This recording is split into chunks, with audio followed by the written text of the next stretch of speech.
The oceans are possibly the most important part of Earth's ecosystem.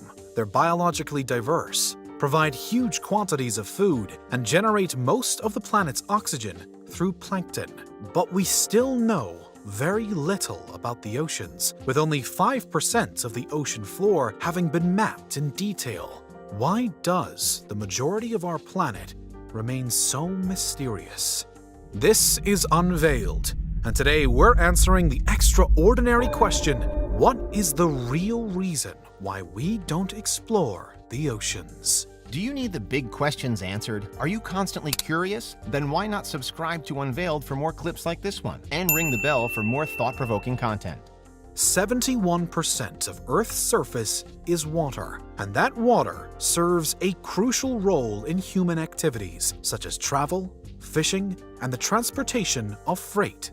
In fact, some statistics put the volume of cargo carried via the sea as high as 80%. Well over 1 million people make a living sailing on merchant ships. 38 million people are fishermen, and historically, the countries with the largest navies have been the most powerful. The importance of the sea simply cannot be overstated, but despite the necessity of understanding it as well as possible, it remains famously unexplored, especially compared to outer space, where no food is found whatsoever. There are many reasons why the deep seas haven't been explored in detail, from the lack of financial incentive to the sheer difficulty of building machines that can withstand those depths. But it's been proven over and over again that we can do these things. For instance, humans have been using submersible objects to go deeper underwater for hundreds of years, while modern submarines originated in the mid-19th century. Initially used for exploration, early submarines began being used in warfare in the 1860s. They were famously employed by both the Union and the Confederacy during the American Civil War. And back in the 1960s, influential French explorer and conservationist Jacques Cousteau completed his underwater habitat project, Conshelf 2, proving that humans can live underwater. We've had this technology for years, but there's still something standing between us and conquering the depths. Perhaps the biggest problem we face when it comes to the oceans, however, is the idea of the ocean itself.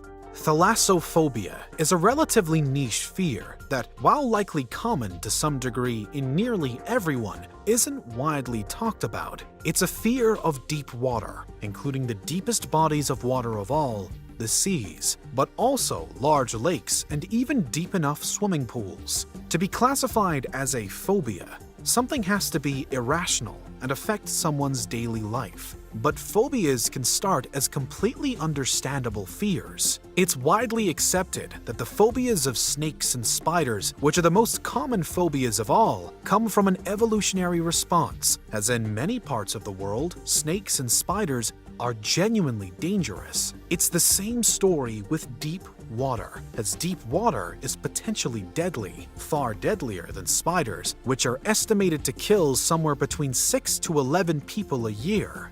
In contrast, hundreds of thousands of people die annually from drowning. Swimming lessons are standard in schools around the world, while lifeguards are specially trained to rescue people in distress in water. Such is its danger.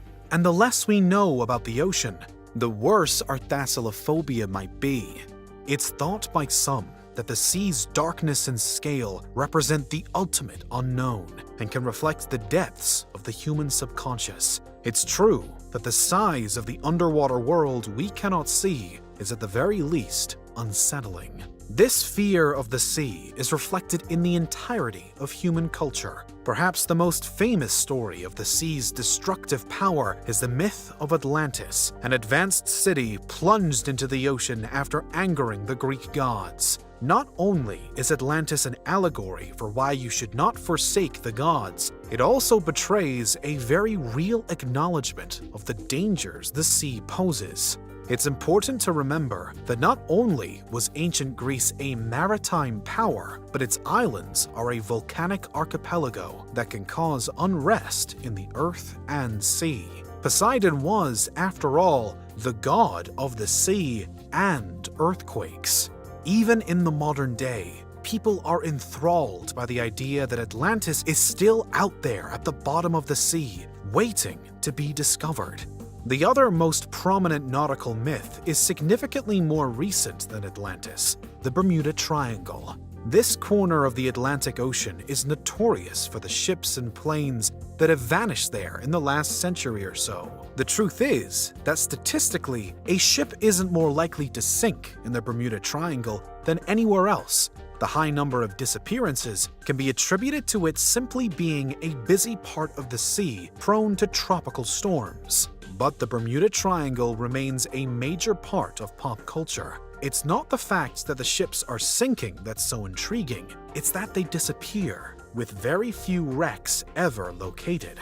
This fits right in with the fear of the unknown that deep water also represents. People vanish into the sea, and they never return.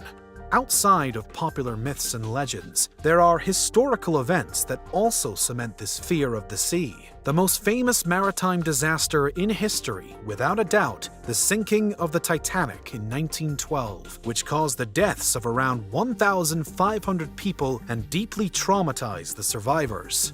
The image of the Titanic, the largest ship ever built at the time, sinking below the water in its entirety, is something everybody is familiar with. And the sea is so huge that despite knowing where the Titanic sank, it wasn't until the 1980s that the wreck was located. In a way, it makes sense that people want to believe the Bermuda Triangle is the work of aliens or that Atlantis was sunk by the gods, because it's difficult to accept that the sea has all this power and wields it at random.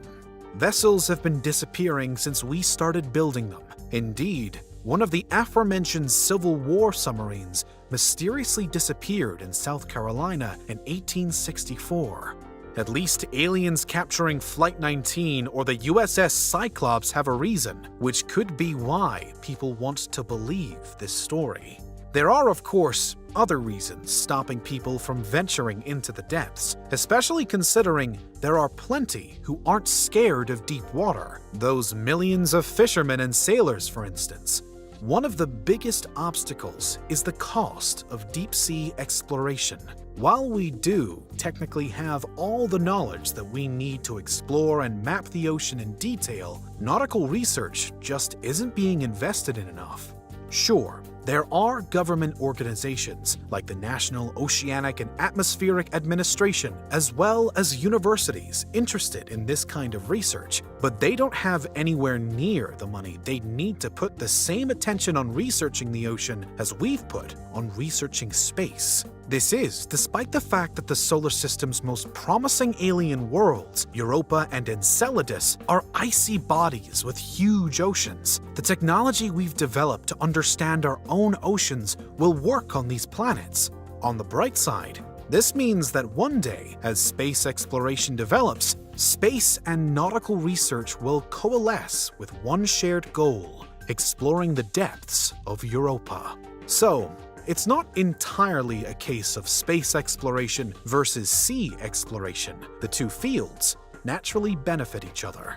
But though we may have the technology to explore, that still doesn't make it any easier. The oceans have crushing pressure as you descend, and at their coldest are almost freezing and full of treacherous ice. They're also pitch black at the depths we know least about, all of which makes the deep sea an unappealing place, even if you aren't frightened. And while we do have technologies like submarines and underwater robots that are regularly used in research, these things are still very expensive in and of themselves. There also aren't any resources in the ocean to potentially exploit without consequence, unlike space and its metal-rich asteroids. The major thing is oil, and drilling for oil is something that shouldn't be happening anymore regardless. But as Kennedy said when he was readying America for the moonshot, we choose to go to the moon not because it is easy, but because it is hard.